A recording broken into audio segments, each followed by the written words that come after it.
आप सभी विश्वासियों को जैसु सच्ची आकांक्षा के इस भाग में आप सभी का स्वागत है, जहां सुसमाचार के माध्यम से प्रभु यीशु हम सभी को अनंत जीवन प्रदान करते हैं। आज का सुसमाचार सन्मति के अध्याय 8 वाक्यांश 1 से 4 से लिया गया है। क्रिस्त में प्यारे विश्वासियों, आज के सुसमाचार में हम देखते हैं कि प्रभु यीशु क्रिस्त ऊंची पहाड़ी से नीचे उतरते हैं और एक विशाल जनसमूह उनके पीछे पीछे चलता है। उस समय एक कोढ़ी उनके सामने आता है और प्रभु यीशु क्रिस्त से निवेदन करता है कि प्रभु, यदि आपकी इच्छा हो तो आप मुझे चंगा कीजिए। वह कोढ़ी सबसे पहले प्रभु यीशु क्रिस्त को दंडवत करता है, क्योंकि वह प्रभु यीशु क्रिस्त पर विश्वास करता है और उसे पूरा विश्वास होता है कि यदि प्रभु चाहे तो वो चंगा हो सकता था। और प्रभु यीशु क्रिस्त ने उस कोढ़ी से कहा, प्रभु यीशु क्रिस्त ने अपना हाथ बढ़ाकर यह कहते हुए उसे स्पर्श किया कि मैं यही चाहता हूँ कि तुम शुद्ध हो जाओ। क्रिस्त में प्यारे भाई और बहनों, आज का सुसमाचार मुझे और आपको मजबूर करता है कि हम इस सुसमाचार पर मनन चिंतन करें। हम भी उस कोढ़ी के समान अपने दैनिक जीवन में प्रभु यीशु क्रिस्त के पास जाते हैं, अपनी प्रार्थनाओं को लेकर, अपने निवेदनों को लेकर, अपनी इच्छाओं को लेकर। क्या मैं और आप या मेरा और आपका परिवार या हमारा समाज इन सभी प्रार्थनाओं को विश्वास के साथ प्रभु यीशु क्रिस्त को समर्पित करता है? जिस प्रकार उस कोढ़ी ने अपनी प्रार्थना को पूरे विश्वास से प्रभु यीशु क्रिस्त के सामने रखा, क्या हम भी हर एक दिन प्रभु यीशु क्रिस्त के सामने वही विश्वास से अपनी प्रार्थनाओं को, अपनी विनतियों को, अपने निवेदनों को रखते हैं? शायद यदि हम ऐसा करते हैं तो निश्चय ही प्रभु यीशु क्रिस्त जो सब कुछ जानने वाले हैं, क्योंकि वचन कहता है कि मैं तुम्हारे सोचने से पहले ही वह सब कुछ तुम्हें प्रदान करना चाहता हूँ, यदि तुम मुझ पर विश्वास करोगे। इसलिए प्रभु यीशु क्रिस्त हम सभी की प्रार्थनाओं को सुनने वाले हैं। यदि हम विश्वास करेंगे तो प्रभु यीशु क्रिस्त हम सभी को सब कुछ देने वाले हैं। यदि हम अपने और अपने परिवार के बीमारों को, उनकी बीमारियों को लेकर प्रभु यीशु क्रिस्त के पास आएंगे तो निश्चय ही प्रभु यीशु क्रिस्त हम सभी के विश्वास को देखकर हम सभी की बीमारियों को दूर कर सकते हैं।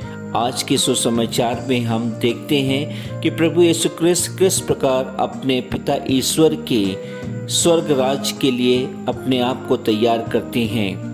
प्रभु यीशु क्रिस्त इस स्थान पर अपने मिशन कार्य को और मजबूती देते हैं जब वह उस कोढ़ी को चंगाई प्रदान करते हैं। प्रभु यीशु क्रिस्त ने इस घटना पर न सिर्फ उस कोढ़ी को चंगा किया, बल्कि उसे कहा, जाओ और शास्त्रियों को दिखाओ, क्योंकि उस समय की प्रथा के अनुसार जब किसी व्यक्ति को कुछ भी मिलता था तो वह शास्त्रियों के सामने जाकर वहाँ दान दिया करते थे। क्या हर एक दिन मैं और आप प्रभु यीशु क्रिस्त के द्वारा एक जीवन प्राप्त करते हैं? क्या हम सच्चे हृदय से प्रभु यीशु क्रिस्त को हर एक दिन के लिए, हर एक क्षण के लिए धन्यवाद देते हैं? क्या हम मूसा की संहिता के अनुसार प्रभु यीशु क्रिस्त के से प्राप्त वरदानों के लिए उन्हें उपहार देते हैं? क्रिस्त में प्यारे भाई और बहनों, आज के सुसमाचार पर प्रभु यीशु क्रिस्त ने हम सभी को यही बताया है कि यदि तुम्हें पिता ईश्वर की तरफ से कुछ भी प्राप्त होता है तो तुम्हें अपनी संहिता के अनुसार उन सभी वरदानों के लिए हर एक दिन धन्यवाद देना है। आज हम सभी इस सुसमाचार पर मनन चिंतन करें। जिस प्रकार उस कोढ़ी ने प्रभु यीशु क्रिस्त से कहा, यदि आपकी इच्छा, शायद हम सभी याद कर रहे होंगे कि यह शब्द किसी समय प्रभु यीशु क्रिस्त ने अपने पिता से कहे थे। अंतिम बयालू के समय प्रभु यीशु क्रिस्त पिता ईश्वर से निरंतर प्रार्थना करते हैं और उनसे कहते हैं कि पिता, हो सके तो ये प्याला मुझसे अलग हो जाए, लेकिन मेरी नहीं आपकी इच्छा पूर्ण हो।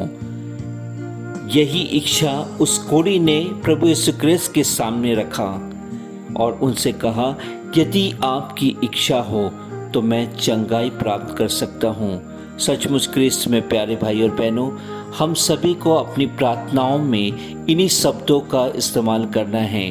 हमें अपनी प्रार्थनाओं को, हमारे अपने परिवार के जनों की प्रार्थनाओं को, अपने समाज की हर एक प्रार्थनाओं को जब भी हम प्रभु यीशु क्रिस्त से करें, उस समय हम यही प्रार्थना करें, यही शब्दों का इस्तेमाल करें कि प्रभु, यह हमारी इच्छा है, लेकिन आपकी इच्छा पूर्ण हो जाए। यदि हम ऐसा करते हैं तो निश्चय ही हम प्रभु यीशु क्रिस्त के द्वारा हर एक वरदान को प्राप्त कर सकते हैं। उन वरदानों को जो हम सोचते हैं, लेकिन हमारे प्रभु यीशु क्रिस्त हम सभी को हमारे सोचने के पहले ही प्रदान कर देते हैं। आमीन।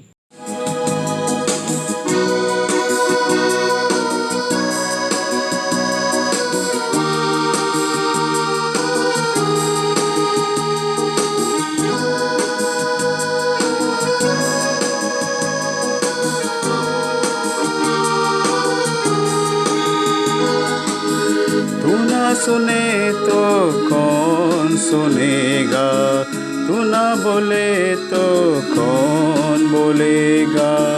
तू ना सुने तो कौन सुनेगा, तू ना बोले तो कौन बोलेगा। सुन ले मेरी पुकार यीशु, सुन ले मेरी पुकार यीशु।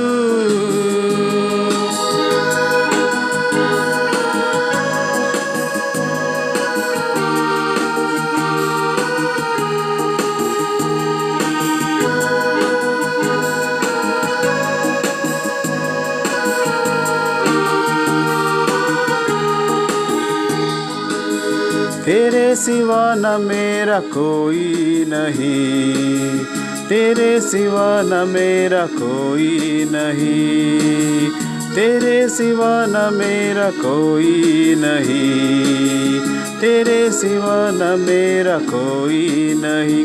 सुन ले मेरे पुकार यीशु, सुन ले मेरी पुकार यीशु।